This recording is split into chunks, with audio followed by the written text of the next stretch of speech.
Good morning, everyone. This is Lori Harris with Micro Accounting.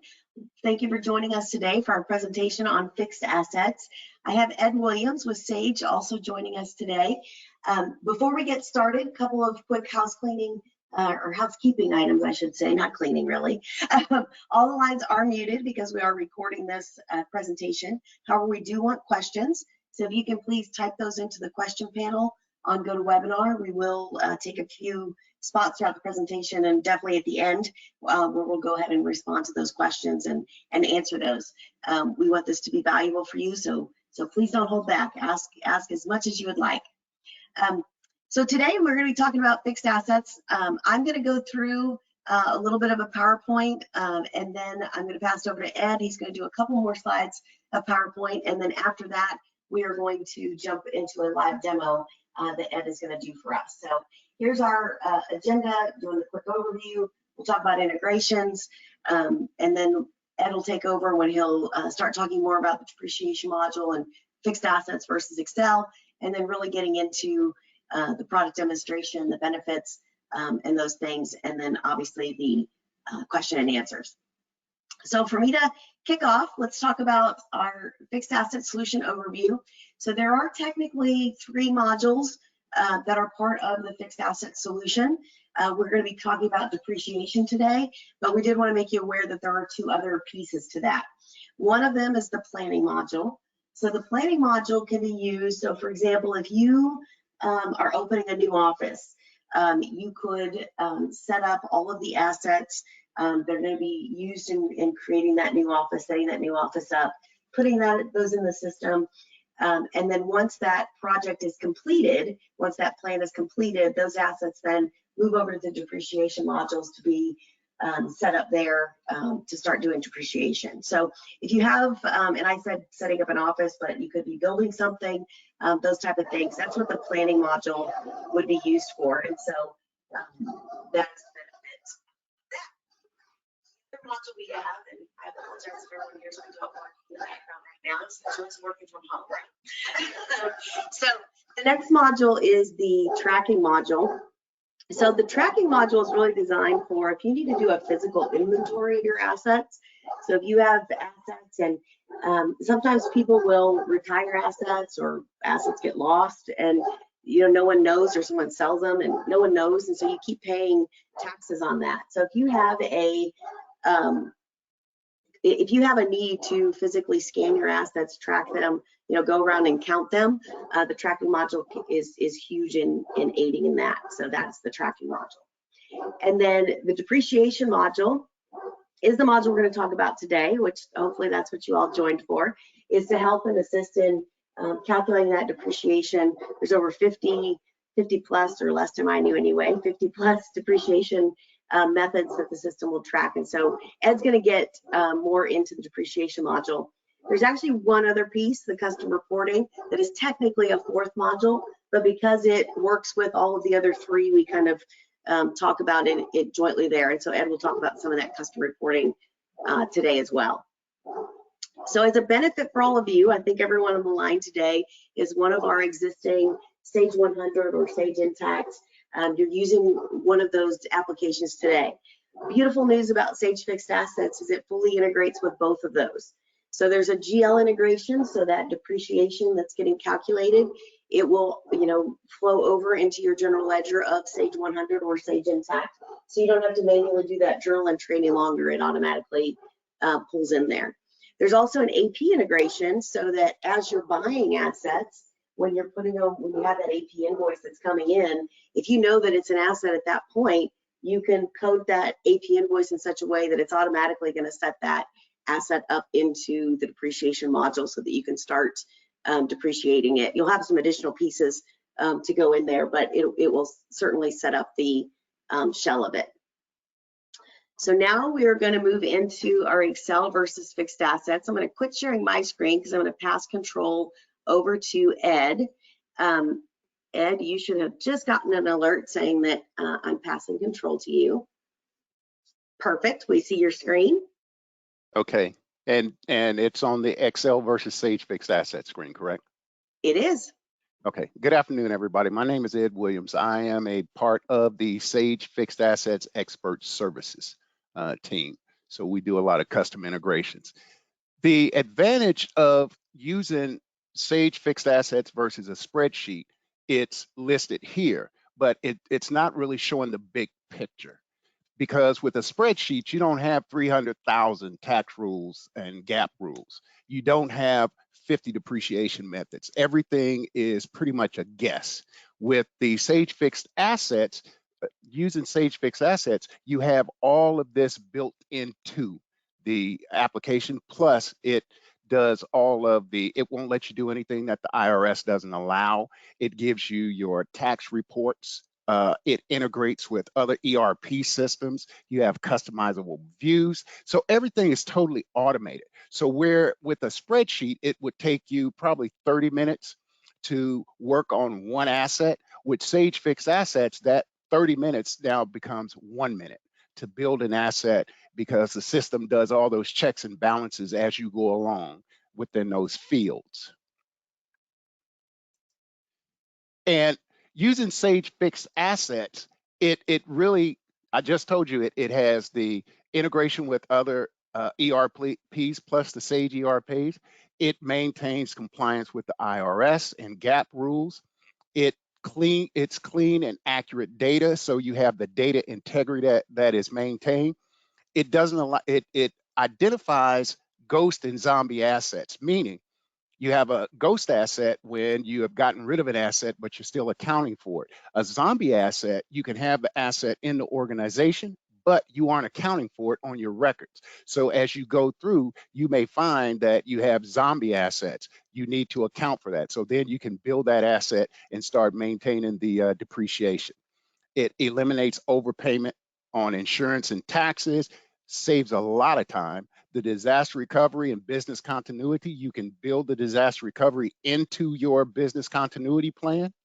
And also, we integrate with external accounting firms and auditors. And we provide Sarbanes-Oxley compliant reports that an auditor may ask you for when they come in to audit your organization.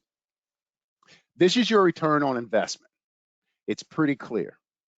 When you run know what your ROI is, then you get a better scope of what your business posture is at that particular time. So there is an RO calculator that you can download, and this is the information that it will give you. Now we're going to get into the depreciation model. This particular screenshot is a snapshot. What this snapshot does before you even go into the application, as it's starting, you can see your depreciation information here on this screen, and you can do it per book. Right now we're showing the tax book. If you wanted to see what was going on in the internal book, then you click the down arrow, then it would show you everything that's happening inside of your internal book. There are over 20 standard reports, 10 tax reports, 12 GL listing posting links, a tax link to the CCH Pro systems, the customizable views, customizable groups, asset templates, smart lists, and the list goes on and on and on. There is a myriad of user information that you can actually go in and see at the click of a button. This is one of your tax reports, 4562. As I stated, there are 10 tax reports, but the most popular one is the 4562 and the 4797. Those reports are included in Sage Fixed Assets module. This is the custom reporting feature. With custom reporting, you may find a standard report that's built into the application that just does not give you the total amount of information that you're looking for. Well, with the reporting module, you can actually build your own custom crystal report using the fields that are in your asset tables. It's very easy to do. You can also customize standard reports inside of Sage Fixed Assets. We'll say the depreciation expense report. It has columns that you don't really want to see. Well, if you have the reporting module, you can customize that depreciation expense report to show you only the data that you really need to see in a report. So now I am going to demo the product. And right here, we are looking at the depreciation module. Now, built into this module is, like I said, you can do custom fields. So I can change any one of the custom fields that show up when my automation wants to cooperate with me. Okay, these are the custom fields that you can name whatever you want and put whatever information that you want to put in there. And it has a character length of 25 characters, because sometimes the things that are built into the application just don't suffice for what it is you need to see. So you have 10 custom 10 custom fields that you can build, and also 2 custom date fields. Not only can you build those custom fields, once you build a custom field, go back into it, you can create a smart list. Okay, so I'm going to go into location, I'm going to build a smart list.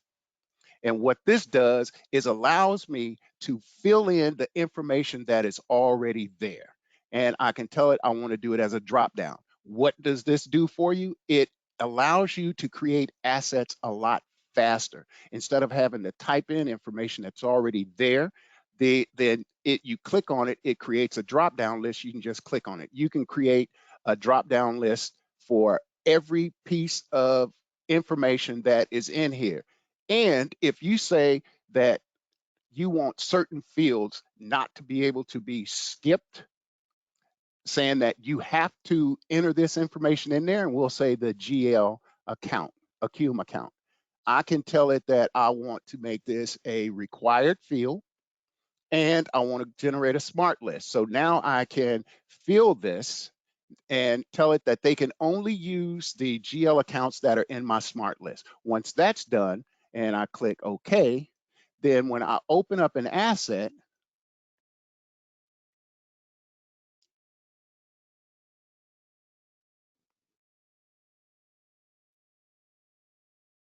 okay, you see how when I was in the customizable list, I told it that the GL Accum account was a mandatory field. Now, if I go in here, you see how it drops down. Now I'm going to delete this out of there, and I'm going to tab. Now I'm going to try to save this asset. You see how it comes up and says, this is a required field. So you're building that account, that user information all the way to the last detail. So that way you can generate your reports better. Okay. So now I'm going to go to the asset list. I don't want to save that. Now within that, with version 2023.1, you have the option here of, if you want to change your custom view and you want to put all this information in here with numbers. Well, these are items that you would get on your depreciation expense report. But say you don't want to create a depreciation expense report. If I put these in here, then I can tell it, I'll go into my custom view, and anything that is a number, you see how I can tell it to sum this. Now, when I go here, and you see how it automatically does this. Anything that has a number that would show up on your depreciation expense report, you can get a quick view of that information right here on the very same screen. So you don't have to run a depreciation expense report. And you can create your own custom view. So you can create a custom view for your tax book, internal book. If you aren't worried about the information in tax book, you never want to see it, then you just keep the internal book view done.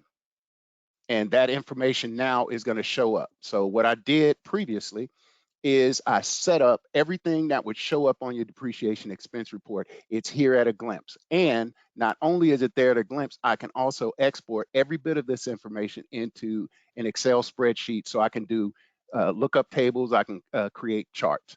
Now within here, you also have your 20 different standard reports. You can customize a standard report if you have the reporting module built in. It has the tax reports, and you can do your asset snapshot. Remember the first screen that we looked at when it popped up? My system is going really slow today for some reason. It will show you that exact same snapshot that we saw before. So now I'm looking at the internal book. I want to see what my information is in one view with my tax book. So now I have my tax book information. And you can set this to display on startup or not display on startup because it's a part of the reports function. You also have the ability to create security. Why would we want to create security? You have 10 different companies. You have 2 asset managers per company. So I have all of my companies in one database, but I don't want Jim and Bob to be able to see what's going on in or touch information that is in my CDE company, but I want Nancy and Anna to be able to see what's going on in CDE. I can lock that down to where they can not see it or they can view only.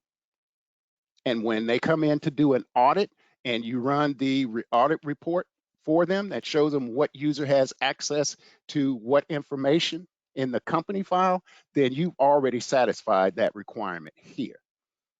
And also, anything that's done in the asset, it maintains history. So anything that happens to this asset from the inception of the asset to the end of life of the asset is all recorded here. So if it's a 20-year asset and you want to keep 20 years worth of history, you can do this. Now in 2023.1 or 2023.0, you can also export this list so you can put it in a report. So if an auditor comes in and they specifically want to see what happened on this asset and who made the change, now you can go in and export this information.